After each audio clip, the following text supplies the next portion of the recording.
Dear students, eyeball की wall में outer side से इनर साइड की तरफ फाइब्रस ट्यूनिक, वस्कुलर ट्यूनिक और न्यूरोसेंसरी ट्यूनिक को पढ़ लेने के बाद आइए बच्चों अब हम यहां पर आईबॉल के इंटरनल स्ट्रक्चर वाले पार्ट को कंटिन्यू करते हैं। यह बेहद इंपॉर्टेंट पार्ट होगा, आप मेरे साथ कनेक्टेड रहेंगे। याद कीजिए बच्चों, मैंने आपसे कहा था हमारी आईबॉल इंटरनली होलो होती है, यानी कि हमारी आईबॉल के अंदर की तरफ एक होलो कैविटी पाई जाती है। छोटी छोटी बातें होंगी पर बेहद इंपॉर्टेंट बातें होंगी, आप कनेक्टेड रहेंगे। एक्चुअल में क्या होता है बच्चों, जो लेंस होता है यह हमारी आईबॉल की कैविटी को दो अनइक्वल चैम्बर्स में डिवाइड करता है। आप ध्यान से देखिए बच्चों, एक तो कॉर्निया और लेंस के बीच का चैम्बर होता है, जबकि दूसरा लेंस और रेटिना के बीच का चैम्बर होता है। बस इतना याद रखेंगे, हमारी आईबॉल इंटरनली होलो होती है, लेंस हमारी आईबॉल की होलो कैविटी को दो अनइक्वल चैम्बर्स में डिवाइड करता है। देखिए बच्चों, कॉर्निया और लेंस के बीच का जो चैम्बर होता है इसे हम नाम देते हैं एक्वस चैम्बर, जबकि लेंस और रेटिना के बीच के चैम्बर को कहा जाता है विट्रस चैम्बर। अब देखो, जो खास बात यह है, इन दोनों ही चैम्बर में अलग अलग टाइप के फ्लूइड फिल होते हैं। यहां पर हम दो अलग अलग टाइप के ह्यूमर की बात करते हैं। नाम बहुत आसान होगा, एक्वस चैम्बर में जो फ्लूइड होता है उसे कहा जाता है aqueous humour. On the other hand, vitreous chamber में जो फ्लूइड भरा होता है उसे हम नाम देते हैं विट्रियस ह्यूमर। तो कंक्लूसिव स्टेटमेंट बस इतना याद रखेंगे, lens divides the cavity of eyeball into two unequal chambers, aqueous chamber filled with aqueous humor, on the other hand vitreous chamber filled with vitreous humor। अब देखिए बच्चों, aqueous humor और vitreous humor के बारे में कुछ पॉइंट्स डिस्कस करने जा रहे हैं। इंपॉर्टेंट पॉइंट है, आप कनेक्टेड रहेंगे। चाहे वो एक्वस ह्यूमर हो चाहे वो विट्रियस ह्यूमर हो, both the types of humour, both the types of fluids are synthesised and secreted by ciliary body. बस इतना याद रखेंगे, एक्वस ह्यूमर और विट्रियस ह्यूमर, इन दोनों ही फ्लूइड्स का सिंथेसिस करना, इनको सीक्रेट करना, ये किसका फंक्शन होता है बच्चों, दैट इज सीलियरी बॉडी। और एक और चीज इंपॉर्टेंट है, एक्वस ह्यूमर और विट्रियस ह्यूमर का एक कॉमन फंक्शन होता है, ये हमारी आईबॉल के अंदर के प्रेशर को, यानी कि इंट्राऑक्यूलर प्रेशर को मेंटेन करते हैं, which prevents the eyeball from collapsing. अब देखिए बच्चों, एक्वस ह्यूमर और विट्रियस ह्यूमर के बारे में कुछ और पॉइंट्स डिस्कस करने जा रहे हैं। पहले इनके बारे में कुछ सिमिलर पॉइंट्स आपके सामने रख रहा हूं, ध्यान सुनेंगे। एक्वस ह्यूमर और विट्रियस ह्यूमर दोनों ही ट्रांसपेरेंट नेचर के फ्लूइड होते हैं। एक्वस ह्यूमर और विट्रियस ह्यूमर दोनों ही एल्कलाइन नेचर के फ्लूइड होते हैं। अब देखिए बच्चों, इनमें डिफरेंसेस की बात करने जा रहा हूं, ध्यान सुनेंगे। जो विट्रियस ह्यूमर होता है वो एक जिलेटिनस फ्लूइड होता है, जबकि एक्वस ह्यूमर एक वाटरी फ्लूइड होता है, बिल्कुल पानी की तरह फ्लूइड होता है। एक बात और समझे बच्चों, जो विट्रियस ह्यूमर होता है इसका फॉर्मेशन हमारे पूरे जीवन काल में सिर्फ और सिर्फ एक बार किया जाता है, वो भी ओनली ड्यूरिंग एम्ब्रायनिक स्टेज। मैं आपको बताना चाहूंगा बच्चों, विट्रियस ह्यूमर एक्चुअल में क्या है। विट्रियस ह्यूमर एक एम्ब्रायनिक टिश्यू है, जिसे हम नाम देते हैं म्यूकॉइड कनेक्टिव टिश्यू। ऐसा कनेक्टिव टिश्यू जिसकी मैट्रिक्स म्यूकस की तरह जिलेटिनस होती है उसे हम नाम देते हैं म्यूकॉइड कनेक्टिव टिश्यू। तो बस इतना याद रखना बच्चों, विट्रियस ह्यूमर एक ट्रांसपेरेंट ह्यूमर है, ये एल्कलाइन नेचर का ह्यूमर है, ये म्यूकॉइड कनेक्टिव टिश्यू से बना होता है और इसका सिंथेसिस सिर्फ और सिर्फ एम्ब्रायनिक स्टेज के दौरान होता है। अगर इसकी कंपोजिशन की बात करें बच्चों, वो इंपॉर्टेंट नहीं है पर आप इसको सुन लें। विट्रियस ह्यूमर में यहां पर हम हाई एलुरोनिक एसिड नाम के म्यूकोपॉलीसेकेराइड की बात करेंगे, यहां पर हम एक म्यूकोप्रोटीन की बात करते हैं जिसका नाम होता है विट्रिन। और बच्चों, इन्हीं की कंपोजिशन की वजह से जो विट्रियस ह्यूमर है इसका नेचर म्यूसिलेजिनस हो जाता है, जिलेटिनस हो जाता है। और बच्चों, विट्रियस ह्यूमर में एक और स्पेशल टाइप के सेल्स की आप बात कर सकते हैं, दैट इज हाइलोसाइट्स। अब देखिए बच्चों, विट्रियस ह्यूमर इंपॉर्टेंस नहीं रखता है, जो इंपॉर्टेंट ह्यूमर हमें डिस्कस करना है that is aqueous humour.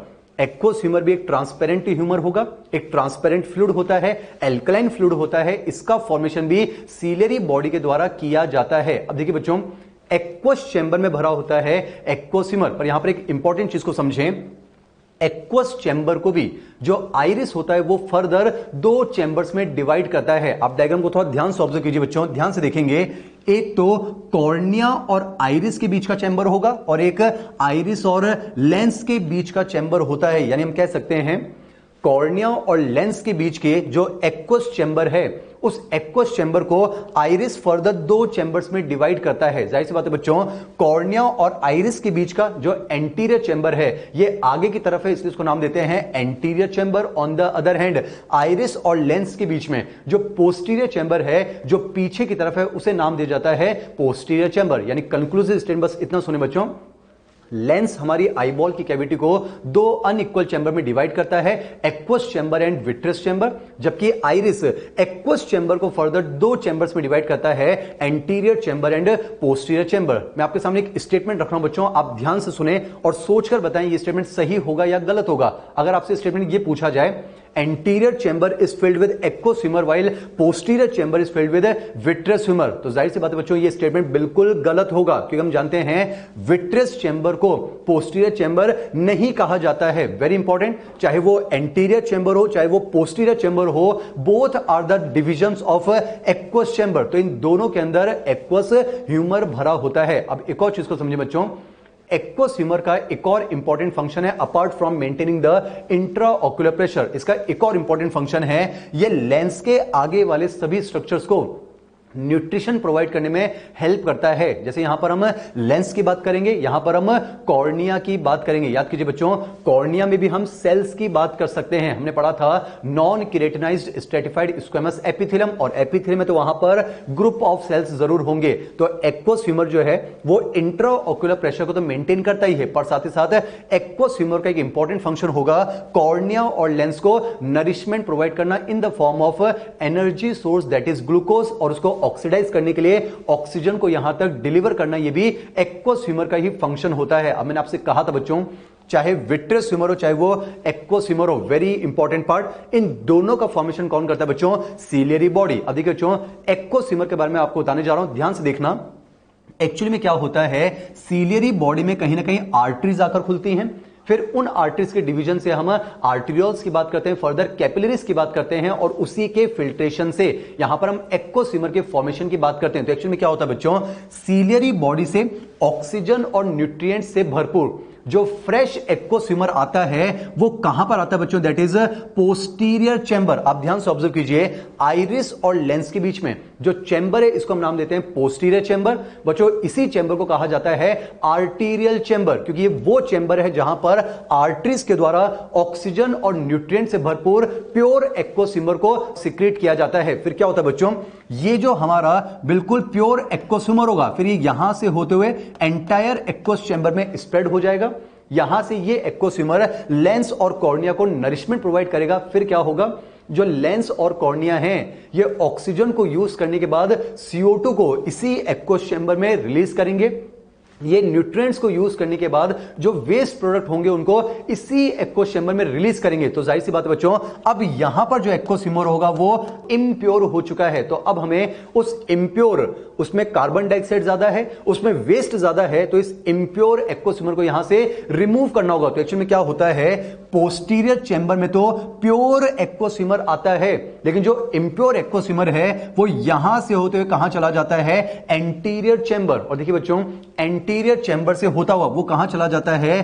Canal of slam. आपको याद होगा स्क्लेरा और कॉर्निया के जंक्शन पर एक कैनाल थी जिसे हम कहते थे कैनाल ऑफ स्लेम। तो क्या होगा, ये impure aqueous humour canal of slam से होते हुए, ये वेन्स से होते हुए हमारे ब्लड सर्कुलेशन में पहुंचा दिया जाता है। इसलिए बच्चों जो एंटीरियर चैम्बर है उसे कहा जाता है वेनस चैम्बर। तो बस इतना याद रखेंगे, posterior chamber is also refer to as arterial chamber, क्योंकि यहां पर आर्टरीज के द्वारा बिल्कुल प्योर ऑक्सीजनेटेड न्यूट्रिएंट से भरपूर एक्वस ह्यूमर को रिलीज किया जाता है। On the other hand anterior chamber is refer to as venous chamber, क्योंकि वो चैम्बर है जहां से CO2 और वेस्ट प्रोडक्ट से भरा हुआ जो इंप्योर एक्वस ह्यूमर होता है उसको कैनाल ऑफ स्लेम से होते हुए वेन्स के अंदर डिस्पर्स करवा दिया जाता है। तो हम यहां पर कंक्लूसिव स्टेटमेंट ये रख सकते हैं बच्चों, पोस्टीरियर चैम्बर से एक्वस ह्यूमर की इनकमिंग होती रहती है, जबकि एंटीरियर चैम्बर से एक्वस ह्यूमर की आउटगोइंग होती रहती है with the help of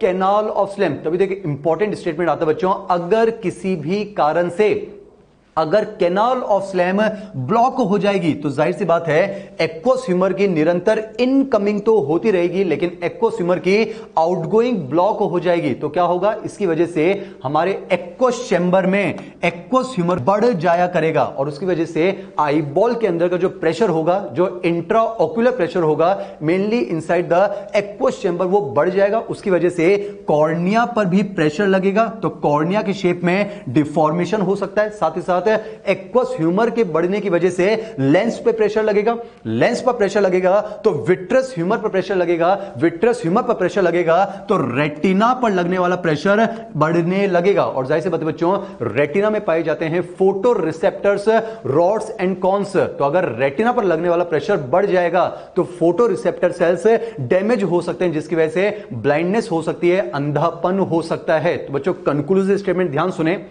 canal of slam के ब्लॉक होने की वजह से एक्वस चैम्बर में एक्वस ह्यूमर की इनकमिंग तो होती रहेगी, लेकिन आउटगोइंग ब्लॉक होने की वजह से एक्वस चैम्बर में एक्वस ह्यूमर की क्वांटिटी बढ़ जाया करती है। यानी हम कह सकते हैं इंट्रा ऑक्यूलर प्रेशर बढ़ सकता है, फाइनली रेटिना पर लगने वाला प्रेशर बढ़ सकता है, रेटिना डैमेज हो सकती है, ब्लाइंडनेस डेवलप हो सकती है। और बच्चों इसी डिसऑर्डर को नाम दिया जाता है ग्लाउकोमा। तो यहां पर हमने लिखा है बच्चों, due to the blockage of canal of Schlemm increase in intraocular pressure. और यहां पर बच्चों हम कौन से फ्लूइड की बढ़ने की बात कर रहे हैं, मेनली एक्वस ह्यूमर। तो बच्चों इसी के साथ हमारी आईबॉल का इंटरनल स्ट्रक्चर कंप्लीट होता है। अब देखिए बच्चों, आईबॉल के स्ट्रक्चर को पढ़ लेने के बाद अब हमें आईबॉल की फिजियोलॉजी को, आईबॉल के वर्किंग मैकेनिज्म्स को यहां पर स्टडी करना है। पर उसे हम यहां पर स्टडी करें उससे पहले मैं आपको यहां पर फोटो रिसेप्टर्स के बारे में कुछ इंफॉर्मेशन शेयर करना चाहता हूं। जाहिर सी बात है बच्चों,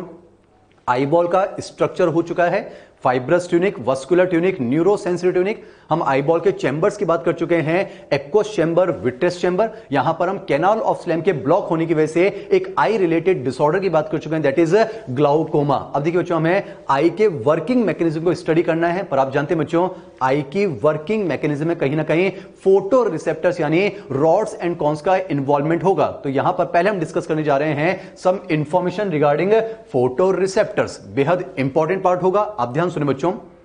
रॉड्स एंड कॉन्स को हमने नाम दिया था फोटो रिसेप्टर सेल्स, यानी कि लाइट को रिसीव करने वाले सेल्स हमारी रेटिना में जो होते हैं वो कौन से होते हैं, रॉड्स एंड कॉन्स। अब देखिए बच्चों, रॉड्स एंड कॉन्स लाइट को रिसीव करते हैं, इन्हें फोटो रिसेप्टर कहा जाता है, क्योंकि रॉड्स एंड कॉन्स के पास लाइट को रिसीव करने वाले पिगमेंट्स पाए जाते हैं। जाहिर सी बात है, लाइट को रिसीव करते हैं, इत्मीनान से सुनेंगे, इसलिए इन्हें कहा जाता है फोटो रिसेप्टर्स। ये लाइट को इसलिए रिसीव कर पाते हैं क्योंकि इनके पास लाइट को रिसीव करने वाले पिगमेंट्स पाए जाते हैं। तो लाइट को रिसीव करने वाले पिगमेंट्स को कहा जाता है फोटो पिगमेंट। अब ध्यान सुनिए बच्चों, चाहे रॉड हो चाहे कॉन हो, दोनों ही फोटो रिसेप्टर सेल हैं, तो दोनों के पास मिलेंगे फोटो पिगमेंट। अब इंपॉर्टेंट समझे बच्चों, जो फोटो पिगमेंट होता है वो दो चीजों से मिलकर बनता है। एक तो होता है बच्चों ऑप्सिन प्रोटीन और एक होता है रेटिनल। ध्यान सुनिए बच्चों, किसी भी फोटो पिगमेंट का फॉर्मेशन दो कंपोनेंट से मिलकर होता है। एक तो होता है ऑप्सिन प्रोटीन और उस ऑप्सिन प्रोटीन से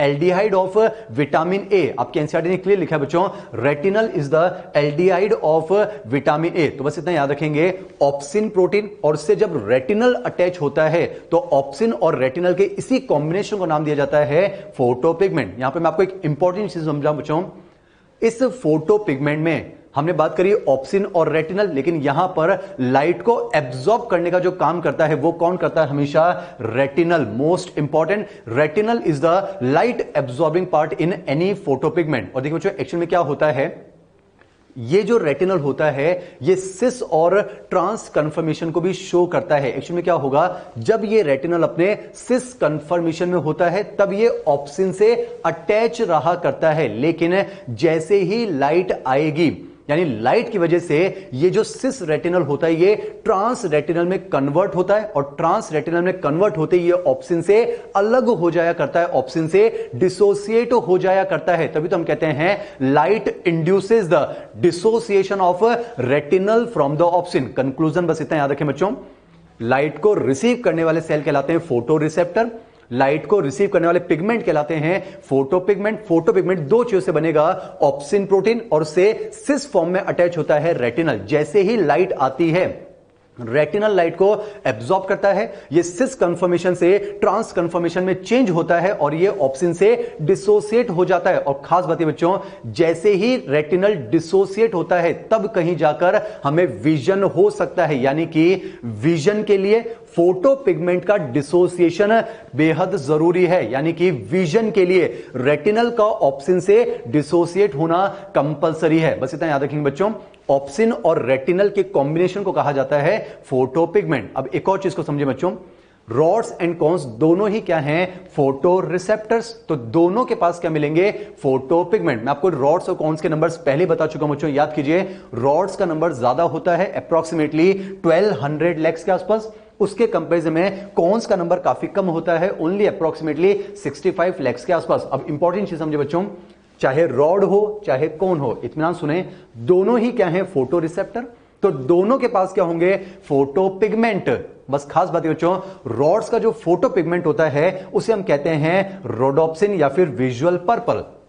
on the other and cons का जो फोटो पिगमेंट होता है उसे हम कहते हैं आयोडोप्सिन या फिर विजुअल वायलेट। बस इतना याद रखेंगे, rods and cones both are photo receptors because both have photo pigments. Rods के फोटो पिगमेंट को कहा जाता है रोडोप्सिन, कॉन्स के फोटो पिगमेंट को कहा जाता है आयोडोप्सिन। अब जाहिर सी बात है बच्चों, चाहे रोडोप्सिन हो चाहे आयोडोप्सिन हो, दोनों ही फोटो पिगमेंट हैं, तो दोनों में ऑप्सिन और रेटिनल देखने को मिलेगा। रेटिनल तो बिल्कुल सेम होगा, N aldehyde of vitamin A, पर रोडोप्सिन और आयोडोप्सिन का जो ऑप्सिन कंपोनेंट होता है वो डिफरेंट होता है, उन्हें यहां पर अलग नाम से बुलाया जाता है बच्चों। एक्चुअली में रोडोप्सिन का जो ऑप्सिन होता है उसे हम कहते हैं स्कोटॉप्सिन। तो आप कह सकते हैं scotopsin plus retinal is equal to rhodopsin. On the other hand iodopsin का जो ऑप्सिन होता है उसे हम नाम देते हैं फोटोप्सिन। तो हम कह सकते हैं photopsin plus retinal is equal to iodopsin. Conclusion बस इतना याद रखें बच्चों, rods and cones both are photoreceptors because both have a photopigment. rods के फोटोपिगमेंट को कहते हैं रोडोप्सिन, स्कोटॉप्सिन प्लस रेटिनल। कॉन्स के फोटोपिगमेंट को कहा जाता है आयोडोप्सिन, फोटोप्सिन प्लस रेटिनल। और मैंने आपसे क्या कहा बच्चों, विजन के लिए फोटोपिगमेंट का डिसोसिएशन यानी कि रेटिनल का ऑप्सिन से डिसोसिएट होना जरूरी है, और यह तब होगा जब सिस रेटिनल ट्रांस रेटिनल में कन्वर्ट होगा, और इस कन्वर्जन के लिए लाइट का इंडक्शन बेहद जरूरी है। मैं आपको कह चुका हूं, light induces the dissociation of retinal from obscene. अब यहां पर एक इंपॉर्टेंट चीज को समझे बच्चों, हमने लिखा है rods are more sensitive than cones. इसका मतलब यह हुआ बच्चों, जो रॉड्स का रोडोप्सिन पिगमेंट होता है वो लाइट के लिए कॉन्स के आयोडोप्सिन के कंपैरिजन में ज्यादा सेंसिटिव होता है। इसका मतलब यह हुआ, हल्की सी हल्की लाइट की इंटेंसिटी भी अगर होगी तो वो कम लाइट की इंटेंसिटी रोडोप्सिन का डिसोसिएशन कर देगी, जबकि अगर आप आयोडोप्सिन का डिसोसिएशन करना चाहते हैं तो रोडोप्सिन को डिसोसिएट करने के कंपैरिजन में वहां पर आपको हायर इंटेंसिटी ऑफ रेडिएशंस की जरूरत पड़ेगी। और आप जानते हैं बच्चों, रात के समय में जो लाइट की इंटेंसिटी होती है वो काफी कम होती है, तो रात के समय में या फिर अंधेरे में जो कम इंटेंसिटी वाली रेडिएशंस होते हैं वो सिर्फ और सिर्फ रोडोप्सिन का डिसोसिएशन कर पाते हैं, वो आयोडोप्सिन का डिसोसिएशन नहीं कर पाते हैं। और जाहिर सी बात है बच्चों, फोटो पिगमेंट का डिसोसिएशन विजन के लिए कंपलसरी होता है। अब चूंकि रात में कम इंटेंसिटी ऑफ रेडिएशंस होंगी, वो सिर्फ और सिर्फ रोडोप्सिन का डिसोसिएशन कर पाएंगी, तो रात में सिर्फ और सिर्फ rhodopsin will be responsible for vision. जबकि बच्चों उजाले में हायर इंटेंसिटी होंगी, तो यहां पर आयोडोप्सिन के डिसोसिएशन से हमें विजन देखने को मिलता है। इसलिए एक इंपॉर्टेंट कंक्लूसिव स्टेटमेंट बच्चों, जो रोडोप्सिन होता है वो डिम लाइट विजन के लिए रिस्पॉन्सिबल होता है, या फिर हम कह सकते हैं डार्क लाइट विजन, या फिर हम कह सकते हैं नाइट विजन, या फिर हम कह सकते हैं ट्वाइलाइट विजन के लिए रिस्पॉन्सिबल होता है रॉड्स, या फिर हम कह सकते हैं रोडोप्सिन। और देखिए बच्चों, कम रोशनी में अंधेरे में जो विजन होता है उसे नाम दिया जाता है scotopic vision. On the other hand bright light में विजन के लिए, या फिर हम कह सकते हैं डे लाइट में विजन के लिए, या फिर हम कह सकते हैं सनलाइट में विजन के लिए कौन रिस्पॉन्सिबल होते हैं, दैट इज कॉन्स, या फिर उसका पिगमेंट दैट इज आयोडोप्सिन। और बच्चों रोशनी में आयोडोप्सिन के डिसोसिएशन से जो विजन होता है उसे नाम दिया जाता है फोटोपिक विजन। तो कंक्लूजन जरूर याद रखें बच्चों, रॉड्स का pigment rhodopsin responsible for scotopic vision that is dim light vision और ट्वाइलाइट विजन। कॉन्स का जो आयोडोप्सिन होता है it is responsible for day light vision और sunlight vision, also refer to as photopic vision. अब जरा आप मुझे खुद सोच के बताइए बच्चों, जो अलग अलग कलर्स होते हैं उन कलर्स को आप क्लियरली डिफरेंशिएट आप अंधेरे में कर पाते हैं या फिर उजाले में कर पाते हैं। तो जाहिर सी बात है बच्चों, जो कलर विजन होता है वो हमें रोशनी में देखने को मिलता है। और हमने देखा लाइट विजन के लिए रिस्पॉन्सिबल होते हैं कौन से, इसलिए बच्चों cones are also responsible for colour vision. Actually में क्या होता है, हमारी रेटिना में 3 अलग अलग टाइप के कोन्स पाए जाते हैं। हमने यहां पर लिखा है बच्चों, there are 3 types of cones in the retina. एक होते हैं बच्चों एरिथ्रोलैब, हमने इनको रेड कलर से लिखा है, लॉजिक आपको समझ में आ रहा होगा। एरिथ्रो वर्ड रेड को रिप्रेजेंट करता है।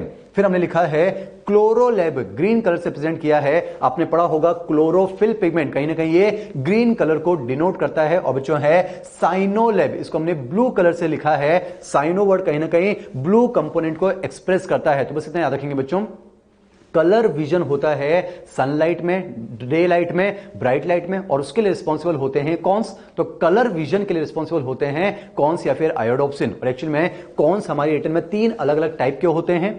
जो रेड कलर की लाइट के लिए सेंसिटिव होते हैं दैट इज एरिथ्रोलैब, जो ग्रीन कलर की लाइट के लिए सेंसिटिव होते हैं दैट इज क्लोरोलैब, और जो ब्लू कलर की लाइट के लिए सेंसिटिव होते हैं दैट इज साइनोलैब। तो बस इतना याद रखेंगे, कलर विजन के लिए रिस्पॉन्सिबल होते हैं कॉन्स। हमारी आंखों में 3 अलग अलग टाइप के कॉन्स पाए जाते हैं और ये तीनों लाइट की अलग अलग वेवलेंथ के लिए सेंसिटिव होते हैं। अगर क्या होगा बच्चों, अगर एरिथ्रोलैब स्टिमुलेट होंगे तो आपको रेड कलर नजर आएगा, अगर क्लोरोलैब स्टिमुलेट होंगे तो हमें ग्रीन कलर नजर आएगा, अगर साइनोलैब स्टिमुलेट होंगे तो हमें ब्लू कलर नजर आएगा। अगर इन तीनों में से कोई भी कोन्स को स्टिमुलेट नहीं किया जाएगा तो हमें कलर नजर नहीं आएगा, हमें वहां पर डार्कनेस नजर आएगी, यानी हम कह सकते हैं हमें ब्लैक नजर आएगा। और बच्चों अगर इन तीनों टाइप के कोन्स को अगर बराबर का स्टिमुलेशन मिल जाए तो वहां पर हमें व्हाइट कलर नजर आता है। और जो बच्चों आपको बाकी के कलर्स नजर आते हैं वो इन तीनों टाइप के कोन्स के अलग अलग कॉम्बिनेशन में अलग अलग वेवलेंथ से स्टिमुलेट होने पर नजर आते हैं। कंक्लूसिव स्टेटमेंट वापस सुने बच्चों, रॉड्स एंड कॉन्स को कहा जाता है photo receptors because they have light absorbing photo pigments.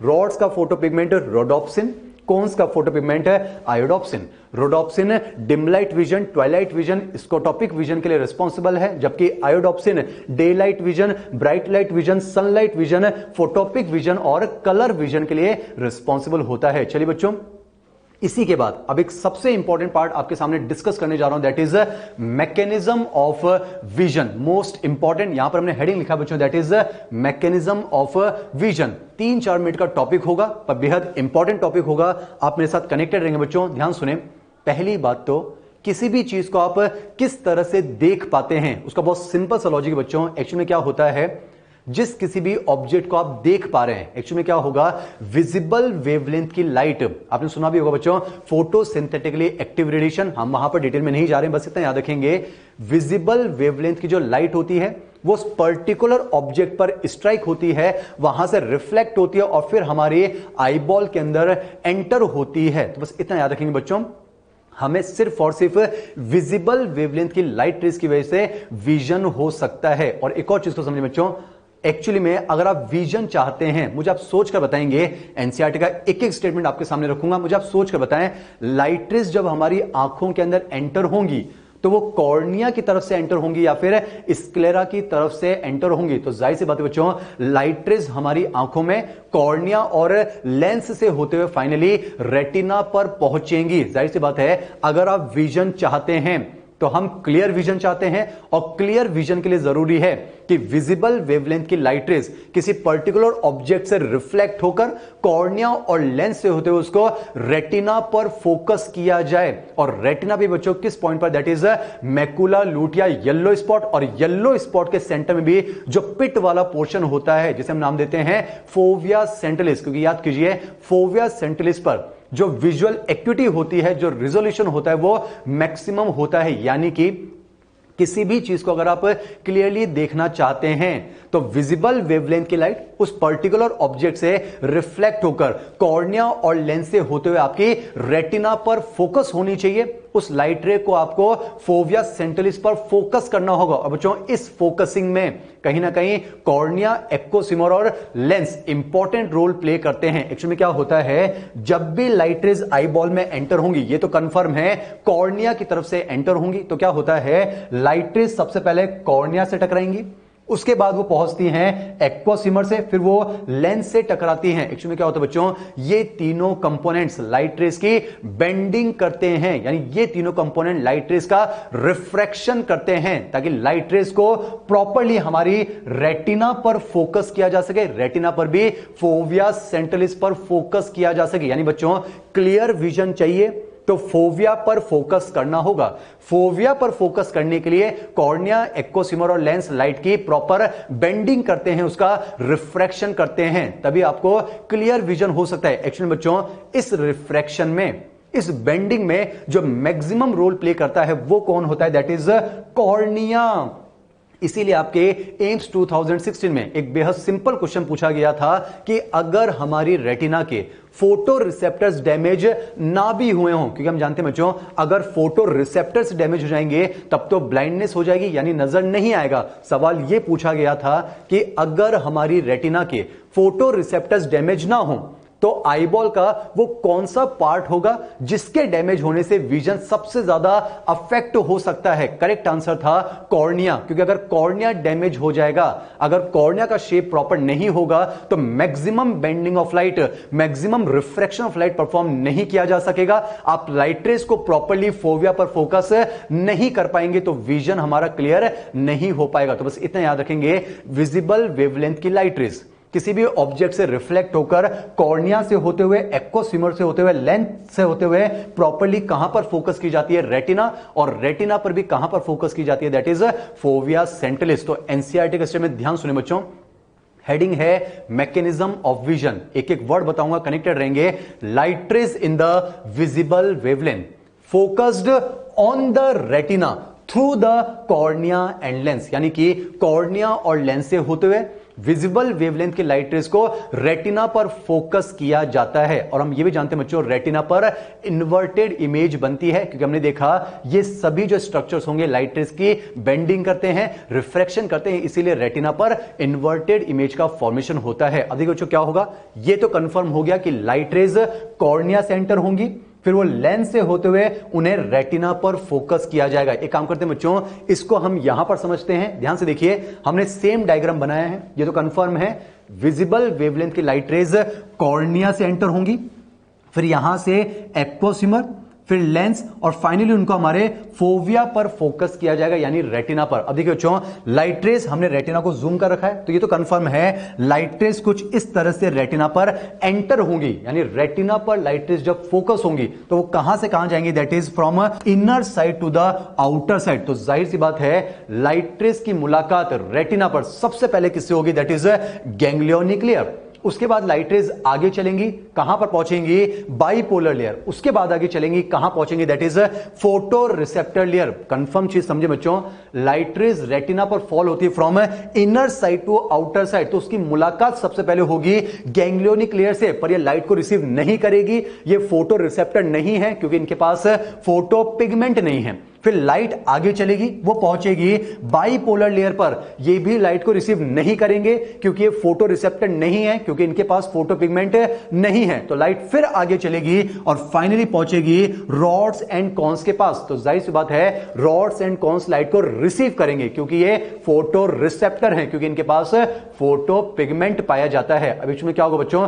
जैसे ही लाइट फोटो रिसेप्टर्स के पास पहुंचेगी, वहां पर जो फोटो पिगमेंट होगा वो रोडोप्सिन भी हो सकता है या फिर आयोडोप्सिन भी हो सकता है। बस कंसेप्ट को समझें, जैसे ही लाइट रेस फोटो रिसेप्टर्स पर पहुंचेगी, वहां पर फोटो पिगमेंट में जो रेटिनल होता है वो लाइट को एब्जॉर्ब करेगा, एब्जॉर्ब करने के बाद वो सिस कन्फर्मेशन से ट्रांस कन्फर्मेशन में कन्वर्ट होगा और उसी के साथ वो ऑप्सिन से डिसोसिएट हो जाएगा। एनसीईआरटी का स्टेटमेंट ध्यान सुने बच्चों, एज इट इज रख रहा हूं, light rays in the visible wavelength focused on the retina through the cornea and lens generate potentials in the photoreceptor cell. Actually क्या होगा बच्चों, जैसे लाइट रेज फोटो रिसेप्टर्स पर पहुंचेगी, फोटो पिगमेंट का रेटिनल लाइट को absorb करेगा, सिस से ट्रांस में कन्वर्ट होगा और रेटिनल का ऑप्सिन से डिसोसिएशन होगा। एनसीईआरटी लिखती है light induces the dissociation of retinal from obscene. अब क्या होगा, जैसे ही रेटिनल ऑप्सिन से अलग होता है, ऑप्सिन के स्ट्रक्चर में चेंजेस आते हैं। ऑप्सिन के स्ट्रक्चर में चेंज आते ही इन फोटो रिसेप्टर्स की जो प्लाज्मा मेम्ब्रेन होती है वहां पर पाए जाने वाले कुछ चैनल्स खुल जाया करते हैं, यानी कह सकते हैं इन फोटो रिसेप्टर्स की मेम्ब्रेन की उन पर्टिकुलर आयंस के लिए परमेबिलिटी चेंज होगी। अब क्या होगा, उन आयंस का यहां पर फ्लो होगा जिसकी वजह से फोटो रिसेप्टर्स में एक पोटेंशियल जनरेट होता है। इसे हम नाम देते हैं ग्रेडेड पोटेंशियल या फिर रिसेप्टर पोटेंशियल। हम कह सकते हैं light rays in the visible wavelength focused on the retina through the corneal lens generate potential differences in the photoreceptor। और खास बात है बच्चों, ये जो सबसे पहला पोटेंशियल फोटो रिसेप्टर्स में जनरेट हुआ है, ये कौन सा पोटेंशियल होगा, दैट इज ग्रेडेड पोटेंशियल या फिर रिसेप्टर पोटेंशियल। अब क्या होता है बच्चों, याद कीजिए, ये photo receptor layer bipolar layer के साथ सिनेप्स बना रही हैं, तो अब ये पोटेंशियल फोटो रिसेप्टर से होता हुआ बाइपोलर लेयर को स्टिमुलस देगा। बाइपोलर लेयर में भी यहां पर मेम्ब्रेन परमिटिव चेंज होगी और यहां पर फिर से जनरेट होगा ग्रेडेड पोटेंशियल। फिर आगे क्या होगा बच्चों, ये जो पोटेंशियल है ये बाइपोलर लेयर से होते हुए गैंग्लियोनिक लेयर के साथ सिनेप्स बनाएगा, गैंग्लियोनिक लेयर को स्टिमुलस मिलेगा और अब गैंग्लियोनिक लेयर में जनरेट होता है दैट इज एक्शन पोटेंशियल। फिर क्या होगा, ये एक्शन पोटेंशियल, ये जो इंपल्स जनरेट हुई है ये ऑप्टिक नर्व से होते हुए कहां चली जाएगी, हमारे visual cortex area present in the occipital cerebral cortex, और वहां पर प्रीवियस मेमोरी और एक्सपीरियंसेस के बेसिस पर उस इमेज का एनालिसिस किया जाएगा ताकि विजन को एकम्प्लिश किया जा सके। तो मेरे कुछ सवालों का जवाब दे बच्चों। अगर आपसे रेटिना पर लाइट रेज की डायरेक्शन पूछी जाए तो डायरेक्शन होगा फ्रॉम इनसाइड टू आउटसाइड, जबकि अगर आपको रेटिना पर पोटेंशियल की डायरेक्शन पूछी जाए तो आपका जवाब होना चाहिए फ्रॉम आउटसाइड टू इनसाइड। और एक और खास बात समझे बच्चों, during the mechanism of vision जो पहला पोटेंशियल जनरेट होता है वो हमारे फोटो रिसेप्टर्स में जनरेट होता है, लेकिन वो ग्रेडेड पोटेंशियल होता है और इसकी वजह से गैंग्लियोनिक सेल में जनरेट होता है action potential through the bipolar layer. और बच्चों इसी के साथ ये एक्शन पोटेंशियल ऑप्टिक नर्व की मदद से हमारे visual cortex area of brain में पहुंचाया जाता है और मेमोरी और प्रीवियस एक्सपीरियंस के बेसिस पर उस इमेज की प्रोसेसिंग की जाती है, उसका एनालिसिस किया जाता है। तो इसी के साथ मैकेनिज्म ऑफ विजन कंप्लीट होता है। एक काम करते हैं, मैकेनिज्म ऑफ विजन हेडिंग में एनसीईआरटी के सभी स्टेटमेंट्स आपके सामने रखने जा रहा हूं, ध्यान से देखेंगे बच्चों। The light rays in the visible wavelength focused on the retina, और याद कीजिए इस फोकसिंग में हमारी कॉर्निया, एक्कोसिमर और लेंस रिफ्रैक्शन करके एक इंपॉर्टेंट रोल प्ले करते हैं। तो वापस से पढ़ेंगे बच्चों, बहुत मेहनत कर रहे हैं आप, कनेक्टेड रहेंगे। The light rays in the visible wavelength focused on the retina through the corneal lens generate potential in the rods and cones। पर हमने देखा rods and cones यानी फोटो रिसेप्टर्स में ये जो सबसे पहला पोटेंशियल जनरेट हुआ है ये कौन सा है, ग्रेडेड पोटेंशियल, जिसे हम नाम देते हैं रिसेप्टर पोटेंशियल। फिर देखिए बच्चों, light induces the dissociation of a retinal from the opsin resulting in a changes in the structure of opsin. This causes membrane permeability changes. As a result potential differences are generated in the photoreceptor cell। फिर मैंने आपको बताया बच्चों, this produces a signal that generates action potentials in the ganglionic cell through the bipolar cell। तभी तो बच्चों light का direction होगा फ्रॉम इनसाइड टू आउटसाइड, जबकि पोटेंशियल का डायरेक्शन होगा from outer side to inner side. और हमने देखा बच्चों these action potentials जो कि गैंग्लियोनिक सेल्स में जनरेट हुए हैं are transmitted by the optic nerve to the visual cortex area of the brain where the neural impulses are analysed and the image formed on the retina is recognized based on the earlier memory and experiences। तो यहां पर बच्चों हमने eyeball का structure complete किया, यहां पर हमने आईबॉल के वर्किंग मैकेनिज्म यानी मैकेनिज्म ऑफ विजन को कंप्लीट किया। बच्चों आई में हमें एक और छोटा सा टॉपिक यहां पर डिस्कस करना है, दैट इज एक्कोमोडेशन एंड फोकसिंग। आप मेरे साथ कनेक्टेड रहेंगे बच्चों, बहुत मेहनत के साथ इसे हम डिस्कस करेंगे। आइए बच्चों शुरू करते हैं एक्कोमोडेशन एंड फोकसिंग। मैं आपको दो टर्म्स यहां पर बता देना चाहता हूं, एक होता है एडेप्टेशन और एक होता है एक्कोमोडेशन। बच्चों एडेप्टेशन वाला पार्ट हम डिस्कस कर चुके हैं और दोनों में डिफरेंसेस को आप अभी ऑब्जर्व करें।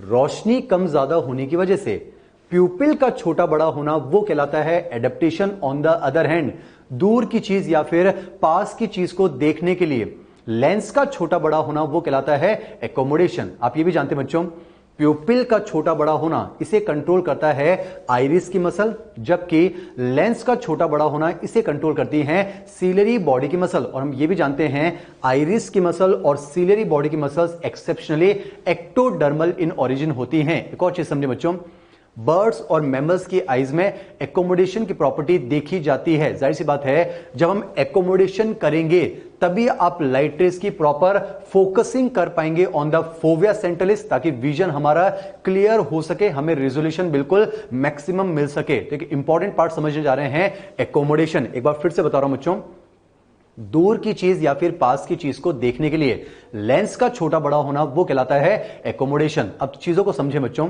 आप जानते हैं लेंस को दोनों तरफ से अटैच करके रखते हैं, दैट इज सस्पेंसरी लिगामेंट्स। और हम पढ़ चुके हैं these suspensory ligaments are attached with the ciliary process of the ciliary body. आप डायग्राम को ध्यान समझे बच्चों, मैं आपको कंसेप्ट समझाने जा रहा हूं, कनेक्टेड रहेंगे। ये सीलियरी बॉडी वाला पार्ट है, याद कीजिए सीलियरी बॉडी के ही एक्सटेंशन से आइरिस बनेगा। इस वाले पार्ट को हम यहां पर डिस्कस नहीं कर रहे हैं, अब ध्यान सुने।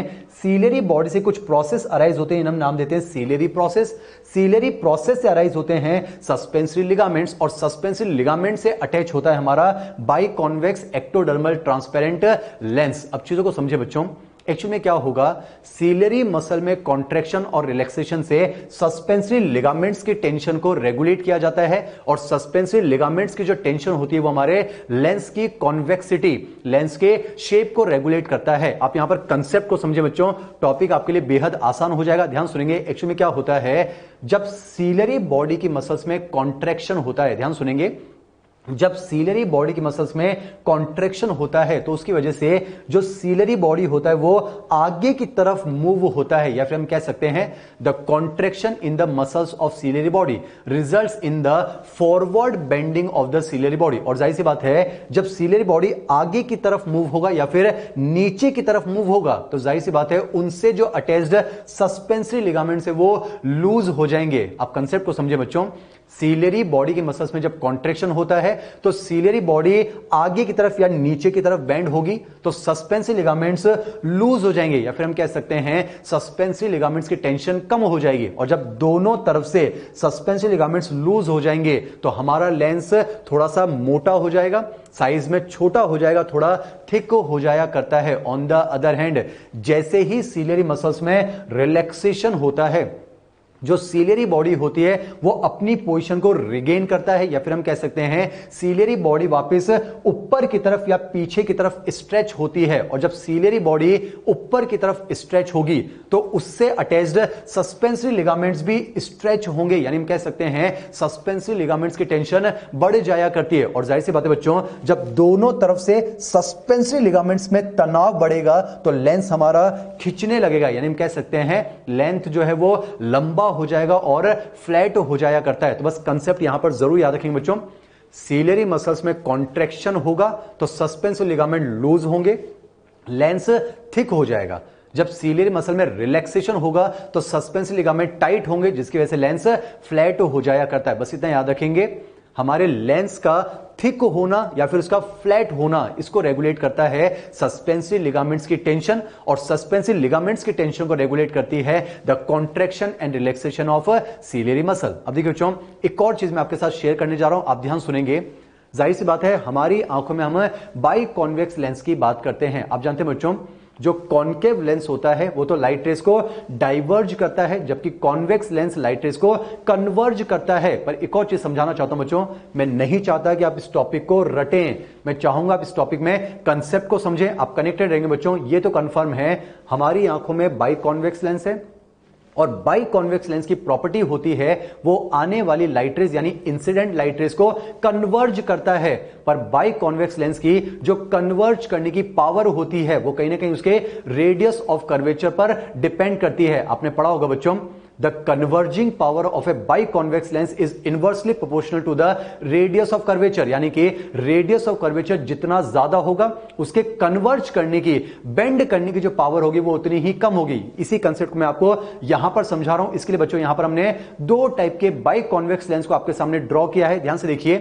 एक तो मैंने बनाया है लंबा और पतला यानी long and flattened by convex lens, एक तरफ मैंने बनाया है छोटा और मोटा यानी थिक बाई कॉन्वेक्स लेंस। आप ये जानते हैं बच्चों, जो फ्लैटेंड बाई कॉन्वेक्स लेंस होगा इसका जो रेडियस ऑफ कर्वेचर होगा वो ज्यादा होगा, तो हम कह सकते हैं इसकी कन्वर्जिंग पावर कम होगी, जबकि जो थिकेंड बाई कॉन्वेक्स लेंस होगा, जो छोटा बाई कॉन्वेक्स लेंस होगा, इसका रेडियस ऑफ कर्वेचर कम होगा लेकिन इसकी बेंडिंग पावर, कन्वर्जिंग पावर ज्यादा होती है। मैं आपको ये समझाने जा रहा हूं, थोड़ा फिजिक्स को हम यहां पर अप्लाई कर रहे हैं। देखिए बच्चों, दोनों ही बाई कॉन्वेक्स लेंस पर मान लेते हैं हमने लाइट रेस को इंसिडेंट किया है, जाहिर सी बात है दोनों ही बाई कॉन्वेक्स हैं तो ये लाइट रेस को कन्वर्ज करेंगे। अब देखिए बच्चों, इसने यहां पर कन्वर्ज किया है और इसने यहां पर कन्वर्ज किया है, जाहिर सी बात है इसकी जो कन्वर्जिंग पावर है वो इसके कंपैरिजन में ज्यादा है। इसको समझाने के लिए आइए बच्चों इन इंसिडेंट लाइट रेस की ट्रेजेक्टरी को मैं यहां पर ड्रॉ कर रहा हूं। ध्यान से देखेंगे,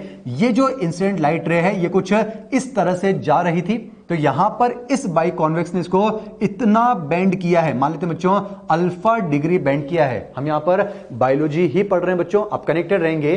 ध्यान से देखिए, अगर मैं यहां पर इन इंसिडेंट लाइट रेस की ट्रेजेक्टरी बनाता हूं तो आप देख सकते हैं इस बाई कॉन्वेक्स लेंस ने इसको इतना बेंड किया, फॉर एग्जांपल बीटा डिग्री, और हम ऑब्जर्व कर सकते हैं beta is definitely greater than alpha degree. तो बस इतना याद रखेंगे बच्चों, जो छोटा लेंस होता है, जो मोटा थिकेंड लेंस होता है, जिसका रेडियस ऑफ कर्वेचर कम होता है, तो उसकी बेंड करने की जो पावर होती है, उसकी जो कन्वर्जिंग पावर होती है वो ज्यादा होती है। तो बस 2-3 बातें जरूर याद रखें बच्चों, ताकि आपको क्वेश्चन सॉल्व करने में समय कम लगना चाहिए।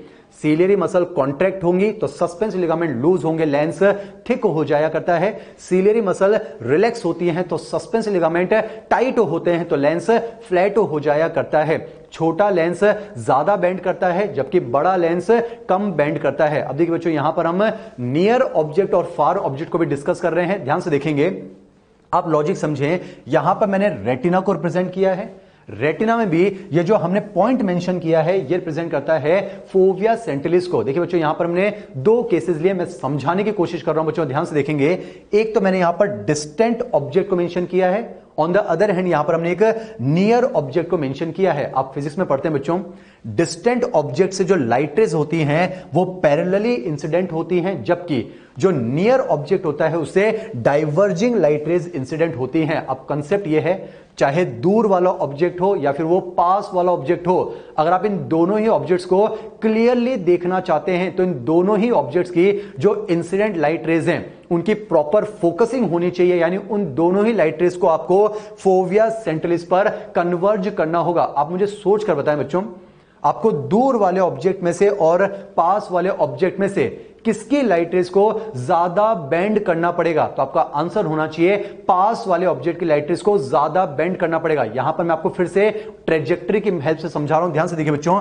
डिस्टेंट ऑब्जेक्ट की लाइट रेज कुछ इस तरह से आ रही हैं, जबकि नियर बाय ऑब्जेक्ट की लाइट रेज कुछ इस तरह से आ रही हैं। अगर आपको डिस्टेंट ऑब्जेक्ट की लाइट रेज को बेंड करना है तो आपने उसको मान लेते हैं अल्फा डिग्री बेंड किया, जबकि नियर ऑब्जेक्ट की लाइट रेज को आपको बीटा डिग्री बेंड करना होगा। और हम देख सकते हैं beta is definitely greater than alpha degree. यकीन मानिए हम बायोलॉजी ही डिस्कस कर रहे हैं बच्चों, पर मैं आपको समझाना चाहता हूं तो कंसेप्ट ये निकल कर आता है कि पास वाले ऑब्जेक्ट की लाइट रेज को ज्यादा बेंड करना होगा, और ज्यादा बेंड करना है तो लेंस छोटा होना चाहिए यानी थिक होना चाहिए। On the other hand distant object की लाइट रेज को कम बेंड करना है, और कम बेंड करना है तो लेंस हमारा लंबा और पतला यानी फ्लैटेंड होना चाहिए। और देखिए बच्चों, दूर की चीज और पास की चीज को देखने के लिए लेंस का छोटा बड़ा होना यही कहलाता है एकोमोडेशन। यानी हम कह सकते हैं जब दूर की चीज को देखनी होती है तो लेंस फ्लैट हो जाया करता है ताकि उसको कम बेंड किया जा सके, जब पास की चीज को देखना होता है तो लेंस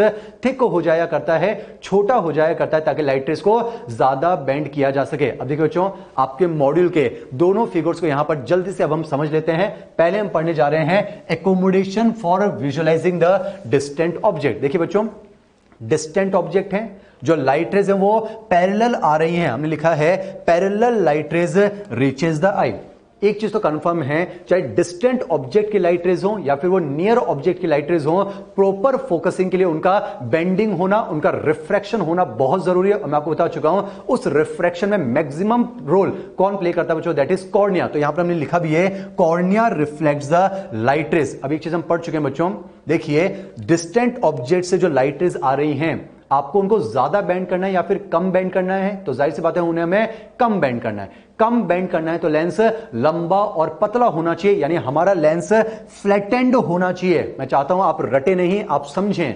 दूर के ऑब्जेक्ट को देखना है तो कम बेंड करना है, कम बेंड करना है तो यहां पर हमें फ्लैटलैंड लेंस चाहिए होगा। और जब अगर आपको लेंस फ्लैट चाहिए तो उसके लिए सस्पेंसरी लिगामेंट्स में टेंशन ज्यादा होनी चाहिए। हमने लिखा है suspensory ligaments under maximum tension, और याद कीजिए सस्पेंसरी लिगामेंट को अगर टाइट करना है तो सीलियरी मसल्स में रिलैक्सेशन होता है। हमने लिखा है सीलियरी मसल रिलैक्स होनी चाहिए। तो देखिए बच्चों, डिस्टेंट ऑब्जेक्ट के दौरान इस तरह से हमारी आईज में एकोमोडेशन देखा जाता है। चलिए बच्चों, सेकेंड पार्ट यहां पर कवर करते हैं, that is accommodation during visualising near object. Near object से मैं आपको बता चुका हूं डाइवर्जिंग इंसिडेंट लाइट रेज आएंगी। जाहिर सी बात है अगर इन लाइट रेज को प्रॉपर्ली आपको फोविया पर फोकस करना है तो इनकी ज्यादा बेंडिंग होनी चाहिए, और ज्यादा बेंडिंग के लिए लेंस छोटा और मोटा होना चाहिए। यानी ये तो चीज हम यहां पर पहले पढ़ लेते हैं बच्चों। नियर ऑब्जेक्ट से डाइवर्जिंग लाइट रेज स्ट्राइक होंगी, कॉर्निया जो है वो लाइट रेज को रिफ्रैक्ट करने में रोल प्ले करेगा। लेकिन इस बार आपको लाइट रेज को ज्यादा बेंड करना है तो यहां पर हमें कम रेडियस ऑफ कर्वेचर वाले लेंस को यूज करना होगा। यानी यहां पर लेंस छोटा और मोटा होना चाहिए, यानी लेंस थिकेंड होना चाहिए। लेंस को छोटा करना है तो सस्पेंसिव लिगामेंट में टेंशन कम होनी चाहिए, यानी सस्पेंसिव लिगामेंट को लूज करना होगा। हमने लिखा है सस्पेंसिव लिगामेंट लूज होने चाहिए और उसके लिए सीलियरी मसल्स कॉन्ट्रैक्टेड होनी चाहिए। तो बस बच्चों, यहां पर कंक्लूजन भरी बातें बताने जा रहा हूं, उन्हें आप डायरेक्टली याद भी रखेंगे। दूर के ऑब्जेक्ट को देखना है तो कम बेंड करना है, कम बेंड करना है तो लेंस फ्लैट होना चाहिए। पास के ऑब्जेक्ट को देखना है तो ज्यादा बेंड करना है, ज्यादा बेंड करना है तो लेंस आपका थिक को होना चाहिए, यानी छोटे साइज का होना चाहिए। चलिए बच्चों, एकोमोडेशन एंड फोकसिंग टॉपिक को समझ लेने के बाद आई वाले टॉपिक में अब लास्ट में हमें एक छोटा सा पार्ट डिस्कस करना है, that is defects related to eye. देखिए बच्चों, यहां पर हमने कुछ इंपॉर्टेंट डिफेक्ट्स को मेंशन किया है, उसमें से जो शुरुआती 2 डिफेक्ट्स हैं ये बेहद इंपॉर्टेंट होंगे। इनके कंसेप्ट को आप जरूर मेरे साथ समझेंगे। देखिए बच्चों, एक डिसऑर्डर तो हमने लिखा है दैट इज हाइपरमेट्रोपिया, और एक लिखा है हमने मायोपिया। मुझे उम्मीद है बच्चों ये दोनों ही डिसऑर्डर्स आप पढ़ चुके हैं, आपको पता होगा। Hypermetropia is also refer to as long sightedness या फिर फार साइटेडनेस, जबकि मायोपिया को कहा जाता है शॉर्ट साइटेडनेस या फिर नियर साइटेडनेस। आप जानते हैं बच्चों, हाइपरमेट्रोपिया में डिस्टेंट ऑब्जेक्ट्स तो क्लियरली विजिबल होते हैं जबकि near by objects clearly visible नहीं होते। On the other hand myopia में near by objects clearly visible होते हैं जबकि डिस्टेंट ऑब्जेक्ट्स क्लियरली विजिबल नहीं होते हैं। मुझे यहां पर क्या करना है बच्चों, मैं आपको सिर्फ और सिर्फ हाइपरमेट्रोपिया डिफेक्ट को यहां पर समझाने जा रहा हूं। इसके कंसेप्ट को हम जरूर समझेंगे और यह आपकी रिस्पॉन्सिबिलिटी होगी कि मायोपिया वाले डिफेक्ट के कंसेप्ट्स को आप खुद से रिजॉल्व करने की कोशिश करेंगे। तो देखिए बच्चों, पहला डिफेक्ट हम पढ़ने जा रहे हैं दैट इज हाइपरमेट्रोपिया। मैंने आपसे क्या कहा बच्चों, hypermetropia is also refer to as far sightedness या फिर लॉन्ग साइटेडनेस। आप कंसेप्ट को समझे बच्चों, आपको रटने की जरूरत नहीं है, कनेक्टेड रहेंगे। हाइपरमेट्रोपिया में जो डिस्टेंट ऑब्जेक्ट्स होते हैं वो क्लियरली विजिबल होते हैं, और याद कीजिए डिस्टेंट ऑब्जेक्ट्स को क्लियरली विजिबल करने के लिए जो लेंस है उसका फ्लैटेंड होना बहुत जरूरी। यानी कि अगर इस इंसान को दूर के ऑब्जेक्ट्स क्लियरली दिख रहे हैं, इसका मतलब इसका लेंस फ्लैट तो हो रहा है, लेकिन इसको अगर नियर बाय ऑब्जेक्ट्स क्लियरली नहीं दिख रहे हैं तो वो लेंस यहां पर शॉर्ट और थिक नहीं हो पा रहा होगा। देखिए बच्चों, जो नियर बाय ऑब्जेक्ट्स होते हैं, याद कीजिए उनकी लाइट रेस को हमें ज्यादा कन्वर्ज करना होता है। अब देखिए यहां पर जो लेंस है वो सिर्फ और सिर्फ फ्लैटेंड होगा, और फ्लैटेंड लेंस शॉर्ट लेंस के कंपैरिजन में लाइट रेस को कम कन्वर्ज करता है। तो इस डिफेक्ट में जो नियर बाय ऑब्जेक्ट्स हैं उनकी लाइट रेस का कन्वर्जेंस कम हो रहा होगा, और जब कन्वर्जेंस कम होगा तो वो light rays behind the retina converge हो रही होगी। यानी हम कह सकते हैं हाइपरमेट्रोपिया डिफेक्ट में जो नियर बाय ऑब्जेक्ट की लाइट रेज हैं वो बिहाइंड द रेटिना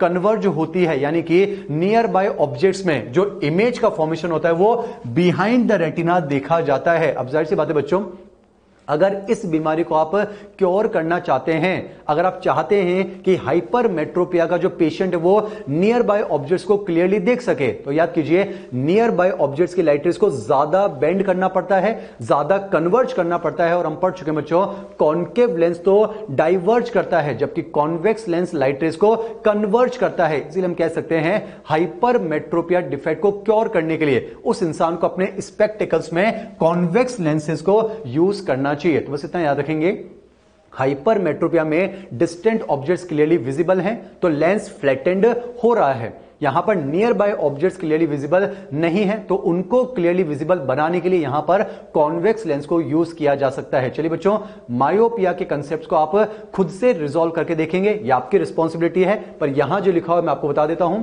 मायोपिया में near by objects clearly visible हैं तो कंफर्म है लेंस छोटा और थिक तो हो रहा है। यहां पर डिस्टेंट ऑब्जेक्ट्स क्लियरली नहीं दिख रहे होंगे तो जो डिस्टेंट ऑब्जेक्ट्स से आने वाली लाइट रेज हैं वो रेटिना के आगे की तरफ कन्वर्ज हो रही होगी, यानी कि डिस्टेंट ऑब्जेक्ट्स की जो इमेज बन रही होगी वो बन रही होगी in front of the retina. और जाहिर सी बात है, इस डिसऑर्डर को अगर क्योर करना है तो हाइपरमेट्रोपिया से जस्ट ऑपोजिट यहां पर स्पेक्टिकल्स में कॉन्केव लेंसेज को यूज किया जाता है। चलिए बच्चों, अगले कुछ डिफेक्ट्स को जल्दी से यहां पर समराइज करते हैं। एक हमने लिखा है एस्टिग्मेटिज्म। जाहिर सी बात है बच्चों, हम पढ़ चुके हैं लाइट रेज को अगर आप फोविया पर क्लियरली फोकस करना चाहते हैं फॉर क्लियर विजन तो उसमें कॉर्निया एक बेहद इंपॉर्टेंट रोल प्ले करता है। एस्टिग्मेटिज्म में क्या होता है, कॉर्निया का जो कर्वेचर होता है वो चेंज हो जाया करता है। और जाहिर सी बात है बच्चों, जब कॉर्निया का कर्वेचर यहां पर चेंज हो जाएगा तो लाइट रेज को आप प्रॉपर्ली रिफ्रैक्ट करके फोविया पर फोकस